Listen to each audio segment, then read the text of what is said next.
everyone. This is a Leadership with Heart podcast, and this is Heather Young, your host. Employee experience is powered by emotions. Managers and or leaders within organizations get to choose which emotions they unleash from within the people they lead. Leaders, meaning supervisors or above in an organization, drive much of the positive or negative emotions by their actions or inactions, their words, or what they fail to say. When a manager chooses their words and their actions carefully, they exhibit great emotional intelligence. These managers are often thought of as leaders who care, or as I like to call them, leaders with heart. This special brand of leader drives engagement and loyalty simply by being themselves. Are these leaders perfect? Absolutely not. It is in their awareness and sharing of some of their imperfections that we realize their brilliance. In this podcast, I ask you to see yourself in the stories my guests tell about times when they were not the best versions of themselves, but how they used their hearts to guide them to a place of deeper connection with their teams and heightened leadership prowess. Enjoy. Hello, everybody. This is Heather with the Leadership with Heart podcast. And today I'm thrilled to be joined by Jatar. He was referred to me by someone I just love, Mike Vacanti. We're all part of a Human First Club kind of movement that's going across the nation now, where we talk about how to create more human workplaces, just really, figuring out things about authenticity, looking at transparency, and just lots of things about how to be more human. I was actually at one of the conferences in Seattle, and I met Mike for the first time, but I've been having a relationship online, really basically interacting with him in his content with him for over a year now, and him with mine. And we thought, wow, we're really like-minded. And boy, that event was awesome to be able to connect with people, kind of being in there with a tribe of people who think about these same issues and are really wanting to be better in the workplace. So, Jay, welcome. Thank you. I'm excited to be on this podcast with you. So where are you right now in your leadership journey? I would say that leadership is a journey that I don't know that there is a beginning or a real end to it. So I can't tell you where it is that I am on. I'd say still trying to learn as much as I can humanly learn. My current role is to lead a company that I founded in about 10 years ago called Blue Earth Network. And I founded it based on the premise that the people that I'd seen inside corporate America treated as if they were employees or machines that had to deliver against certain orders or certain outcomes, but weren't expected to come out with anything breakthrough or transformative. In fact, I saw so many people actually saying, oh, our company is not very innovative, our people are not very entrepreneurial, they're not risk takers. I found that to be not true. And over time, I found the most unsuspecting people create some of the most transformative outcomes. And that led me to this belief that companies and organizations do what they're designed to do exactly, and which is suppress the creativity and ability of their people, and therefore not achieve the kind of outcomes they would like. And so I formed Blue Earth Network with the intention of spreading the idea and the tools and systems and training programs that could help organizations really unleash the full potential of their people. And with that background, Blue Earth Network is a firm that is kind of like a movement in itself. We have tried to bring in a group of people that are really motivated and passionate about this idea that human ingenuity is unlimited. And if we can unleash it, we can solve some of the biggest problems on the planet. We think corporate America is stagnating. Most of its growth is coming from price increases, cost cutting, or mergers and acquisition, none of which are really sustainable. And the consequence of that is they don't have organic growth. They can't afford to increase their practices around sustainability. They keep having to lay off people. Employee engagement is low. Management turnover is incredibly high. The trust in corporate America is declining. But it all comes down to not being able to really shift from this industrial revolution mentality of people as machines and move towards people as creators. So that's kind of a bit of a background on what I do and what I'm passionate about. I love it. Oh, it just, the wheels start to turn thinking about that. And I love the name, given now that background, the name of your organization, and of course, the mission. So I'm glad Mike had the foresight to connect us for sure on this front. So most of us have maybe a reason or a background that drives us to lead, something that kind of defines why we lead people. What is that for you? Why do you why are you driven to lead people and lead organizations? Yeah, this is a great question, and it's something I've pondered. I'm usually on the other side of that question, Heather, so I'm glad someone's asking me. The process, I think, comes from my childhood. I grew up living in 7 different states in India, spoke 4 or 5 different languages, went to 13 schools by the time I graduated out of 12th grade. But that wasn't good for my academics, I'll be honest. Pretty hard to maintain high grades when you're being yanked from school to school, when this education system is pretty different in the different parts of the country. And, I'm talking about the 70s and 80s. Mm-hmm. And so consequently, I wouldn't say that anyone who knew me when I was 16 would have said that I would be successful in anything that was intellectual. I was a pretty decent sports person. But I did have one person that believed in me, my uncle, and that is probably enough. They say that as long as there's one human being other than yourself that believes in you, that may be enough for you to be able to achieve your potential. And through a series of serendipitous outcomes, I got an opportunity to actually work hard and get good grades in college, and did an MBA, worked for companies like Coca-Cola and Procter & Gamble down the line. But I think that I remember distinctly feeling a sense of hopelessness when you were surrounded by people who thought you were never going to amount to anything. And then realizing that even someone like that can, given the right opportunity and the right circumstances, can flourish, is, I think, being behind a lot of my desire to help what I would call, or what people call, an underdog. Mm-hmm. And when I started working inside larger companies, and we were able to pull a small team together that we could operate a little bit autonomously to the larger corporation, we were able to do some pretty outstanding things. And some of the folks that their bosses warned me, hey, you don't want that person on your team because they're troublemakers, or they're not very passionate and they're not very motivated and they don't do great work. Those same people did amazing work, and I was wondering why anyone would think they didn't do great work. So, I'm kind of putting all of this into a little sentence or a statement that seems as if it's very coherent, but this kind of happened serendipitously through the gradual clearing of the fog, I guess.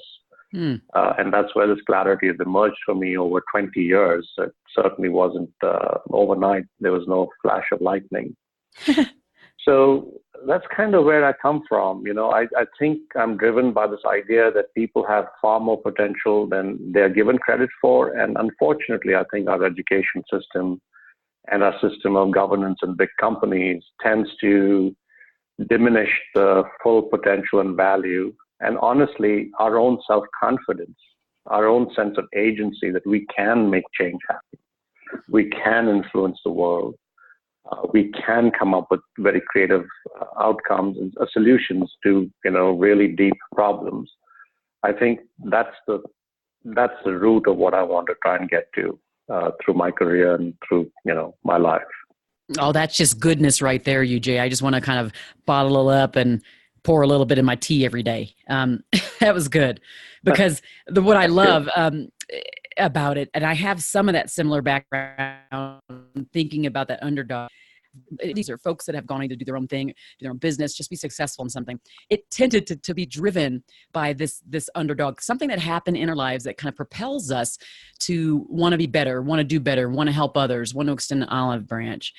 And so this concept of you with, people having more potential than given credit for is your North Star, because that's where you come from. That's it's so compelling to think of that. And I have the same thing. My whole focus is, voice of the employee. When I was younger, I felt like I was voiceless and not important and not valued, and not like a member didn't have a seat at the table, a decision in my own life. And so now what I do is focusing on helping organizations do just that for their employees. So it's where we came from is what ends up driving us to do these, like you said, to create great things, to solve the world's problems because of something that drove us from years ago. So that's a compelling. Thank you so much for sharing that story.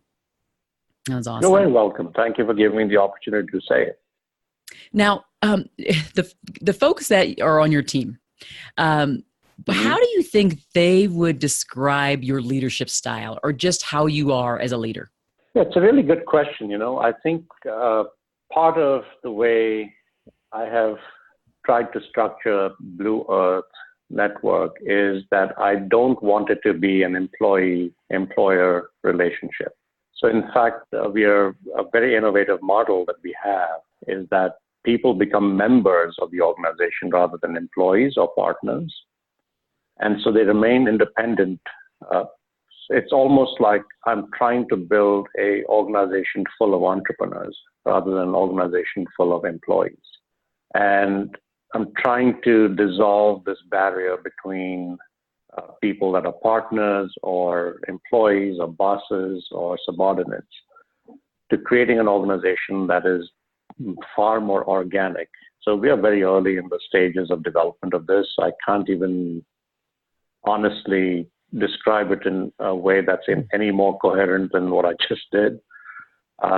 So I think they would say that I have a vision for bringing something to life that they share.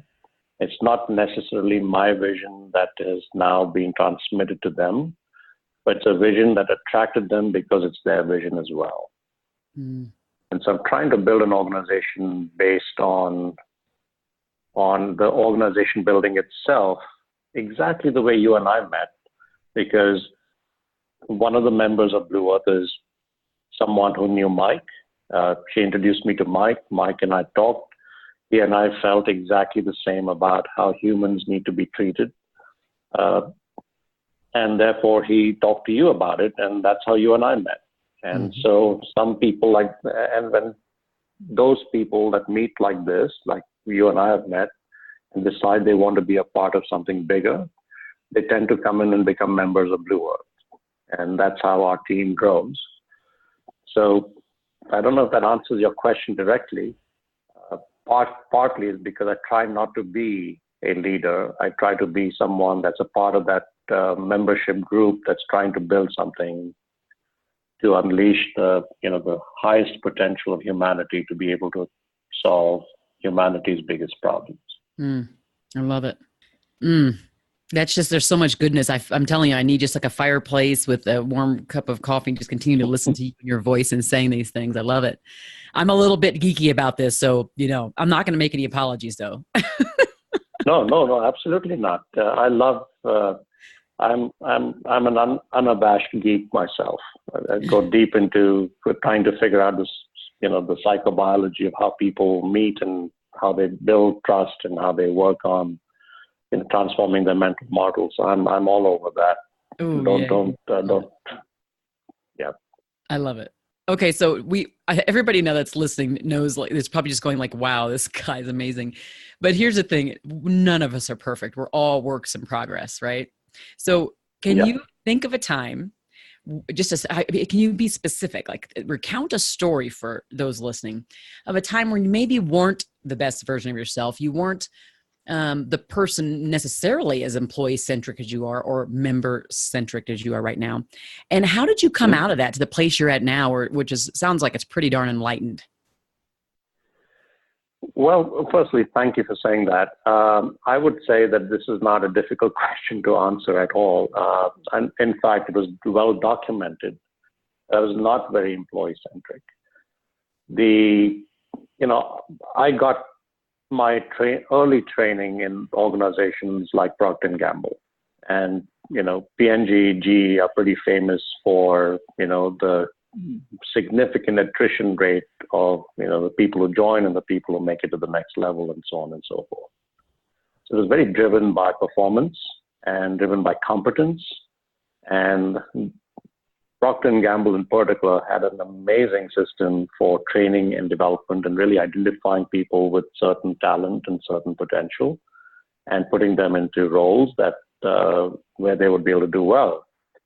And when I left Procter & Gamble and joined Coca-Cola, and I moved to Atlanta, this was in '98, one of my first appraisals, performance appraisal at the end of the year said, you did really well, you got your job done, but you're intolerant of incompetence. And I looked at my boss closely to see whether that was an insult or whether that was a compliment. And what I realized, and what, to be honest, my boss and subsequent coaches that I worked with helped me realize that not all people are geared to work on all jobs in all types of environments. And one of the things that as a leader you're responsible for is if you want people to be competent at something, you've got to find the right people that actually like doing that work, are cut out to doing that work, and then develop them and train them to do that job right. Because as a leader, you cannot take for granted that your folks are going to be competent at something that you didn't take any effort to make or help them get there. So that was kind of the first really significant epiphany that I had about leadership as a general topic. Mm-hmm. So I'd say that, that part of me is not easy to remove, right? Because it becomes an instinct, especially when you learned it young. So I think I may have now erred to the side of the other end of the spectrum where I might be too tolerant of performance gaps. But, I'm still trying to find the right optimal balance between, have I done enough to give people and empowered them enough and given them access to training and development? Have I taken enough effort to make sure that I've aligned the person's passion and abilities and their own aspirations for their careers with the kind of work that they're doing? And if I haven't, then I need to take accountability for that. And, I'll be honest with you, that's not something that is easy. And I still struggle with the balance between, the old or the young UJ and where I am today. And that's kind of the point of all this, right? I'd like to highlight kind of the best emotionally intelligent leaders out there on my show, not to say, look, everybody's just so wonderful, but to say, and guess what? They're not perfect. And there are these stories that illuminate our imperfection. But I think the key is that we all are aware of it, we grasp it, and that we're working towards, continuous improvement in ourselves. We're looking internally. And so it's so interesting, this, intolerance of incompetence, because it kind of goes back to, again, that childhood story of yours. Thinking about someone saying you're never good enough. You're not capable of doing what you think you could, or really anything. And so I can see how you would develop this intolerance of, like, especially as an adult, well, everything has to be perfect in order for it to be good enough. And if it's not going to produce anything. I can see that mentality from when you were younger, but I can also see how you switched it. You're like, okay, I'm going to go to the in degree now. Now it's about human potential and the tiniest of improvements. And it might not be wonderful improvements, but there's something there. I saw it. Mm-hmm. Right. Absolutely, and it's a real struggle, and I think most people don't take into account that even if you didn't sleep well, or you didn't you're not well nourished, or you have not exercised enough, your levels of ability to react to what happens around you can quite easily be derailed by things that you didn't even think about. So part of my effort to be a better leader is also to take better care of myself. That was the second major epiphany I had. Again, I don't take credit for it because it was literally spoon-fed to me by another colleague of mine who's an academic. sociologist from Yale University. And what he said was he made me do a little kind of a leadership test of some kind. And in that test, what he found was that the thing that separated me from truly great leaders was I didn't take any time for myself at all. I just believed that I was a workaholic, is how he described it. And that kind of was a second thing, which I thought, again, when he first said, you're a hardworking workaholic who takes no time for himself, I had to look at him closely to see if he was, insulting me or he was complimenting me.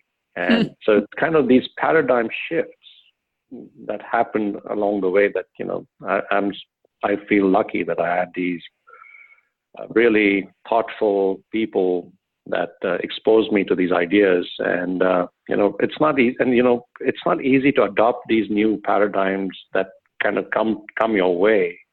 And you've got to become so conscious of where am I operating from now and how am I reacting to my circumstances. But it's a journey. And that's why, and I have no idea what more, mind-boggling paradigms I'm going to come across in the future. Oh boy, yeah. Oh, a great journey that I tell you, because when you get to these points, it's a little painful right when it's happening sometimes, right? You're like, ugh. It is. But then it's just taking those months. It's like a gift. It's like taking some months to really process what you heard. And then it's like, wow, I get to grow through this. I don't have to ignore this. I can take it in, I can process it, and I can grow through it. So I really like this Absolutely example. And I think for people on the Blue Earth membership group or team, quite a few, some of them are new, some of them have been around for several years. We are a very young organization. We're really literally just about 3 or 4 years old in the form of what we do today. And a lot of folks grow up through, business and from school, from a fairly paternalistic society to expect to be given orders, expect to be given direction, expect to be told how and what to do and when to do it. And so it might be a little disconcerting for some folks when they first join us to see, oh, you're really not going to tell me what you want from this, and you want me to figure it out and come back to you. So I enjoy watching that transformation happen as well. And it does take time.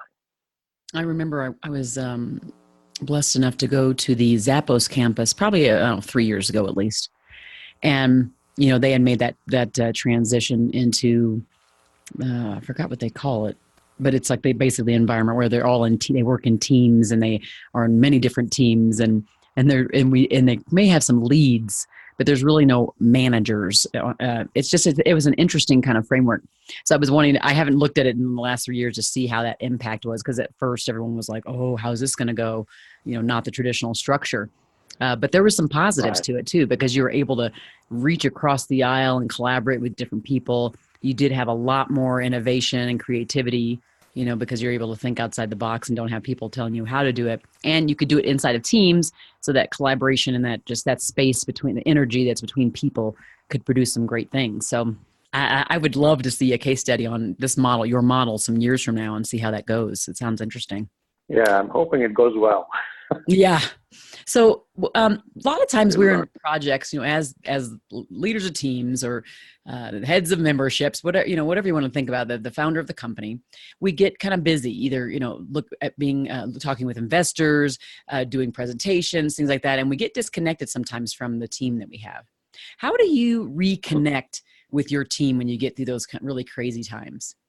Yeah, I think this is probably, when I saw that question, I thought, that's certainly one of the hardest parts of being a small organization that is also fairly virtual. And we don't meet every day and work every day in the same office. Mm-hmm. And we work on different projects all the time. And so I think this is probably an area that requires the most improvement. What we've tried to do is maintain certain routines, such as, I try and meet up with everybody on the team at least once a month for coffee or something like that. And it doesn't, frankly, happen often enough. And the second component to that is that we have a weekly routine where at least the folks that are more dedicated to the Blue Earth network, where they spend most of their time, they meet up, or I meet with them and they meet with me once a week. And we have a routine of kind of checking in with each other on where we are, what's going on. The third component is that everything that I try and do, I try to keep an extraordinarily high degree of transparency. And so what I mean by that is my calendar is open to everyone, so they know exactly where I'm, who I'm meeting with, and what I'm what I'm doing. And similarly, we put all our projects on shared drive on Google. We have a tool that we use that actually has all our projects listed on there and where they are and what stage they are developing in. And these kind of help compensate for the lack of being in the same room at the same time. Mm-hmm. I would say it's still probably not good enough. We need to do a lot more to try and find more team time to kind of connect emotionally with each other. I think part of the saving grace, if any, might be that we are all very purpose aligned. And I think we give each other a fair amount of rope, believing in each other's best intentions. Mm. And I think without that, it wouldn't work. I don't think our system would work if we didn't have that alignment of purpose and that alignment and belief in each other's best intentions. Okay, so I think, awesome. Since we are pretty small at the moment, I think we can get away without being more diligent about making sure that we connect continuously and more consistently. Like I think it's implicit in your question that you think people should do it. And I agree. And I don't think we're doing enough of it. And I don't think the way we're doing it today will work as we grow in numbers. Yes, and the thing is again, there's this whole idea of continuous improvement, right? We're seeking to get better and not be perfect. And I think you're obviously going a long way. There's a lot of change going on. You have, like I said, purpose alignment. I'm sure you're going to work on this, like lots of the people listening in. I mean, the idea is to reveal that we are all works in progress here, even with that high level mm-hmm. emotional intelligence, even with the greatest of intents. We can't do it all and do it perfectly. We have to just work towards it. So I think that's what I appreciate about this conversation and your transparency and vulnerability to say, you know what, I'm not perfect at this yet. I'm still working on it. So yeah, I think it's certainly, I would say, far from perfect. In fact, I will also say this, that, if you have a lot of startups on in your audience, I'll say that, this is probably the thing that as a leader, you really need to figure out quickly, because one of the challenges with startups, and I'm experiencing it myself now, is that there is constant change. We're always pivoting. There's always something happening that's a little bit more out of your control than when you're a leader in a large organization, as I've been in my past. So never underestimate the level of uncertainty and concern and anxiety that people might have. And I'm saying that knowing that I personally am not doing a great job at it. So it's interesting, because I always ask at the end that kind of pearl of wisdom, and I think you just gave it to everybody. That whole underestimating this thing and making sure that we focus, particularly in the startup area where maybe it's not as developed. Focus on creating those connection points to get to the heart of what's happening with your people. And yeah, I think that's rich right there. So for those, thank you. And I think especially because modern startups are tend to be fairly virtual as well. So even more important in their case. Yeah, that definitely makes sense. Well, so for those who are interested, and maybe if they need to follow up with you, what might be the one way they would do that with you? I think the best way to do that is to just go to our website, and there's a form from where people can connect with us, or they can find us on Twitter. It's at Team Blue Earth, at Team Blue Earth. And I think those are the two best ways. And I'm happy for you to provide our email, which is info@blueearthnetwork.com. Okay, awesome. So I'll make sure to put that in the show notes. And I really appreciate you joining. Listen, for anybody who's listening in right now, in order to get more people to listen, I want to make sure that you can rate and review this on iTunes or wherever you listen, because when you do that, the algorithm really just moves it up to the ladder. So people are putting in leadership podcasts and they'll find this and they'll hear some of this great richness that UJ has shared with us and some of the other podcasts, of course, that I put out. So we really appreciate that. There are a number of folks that have joined. I guess in the month of October, we saw a big increase and I'm very excited about that. And so thank you for joining, and I'm hoping that you're enjoying this. And of course, UJ's as well. So again, support by rating and reviewing. And, UJ, thank you so much for accepting this without even meeting me and being such a great guest on my show. My pleasure. Thank you so much. Thank you for listening to the Leadership with Heart podcast. You can grab the show notes by visiting customerfanatics.com. And don't forget to subscribe to our newsletter.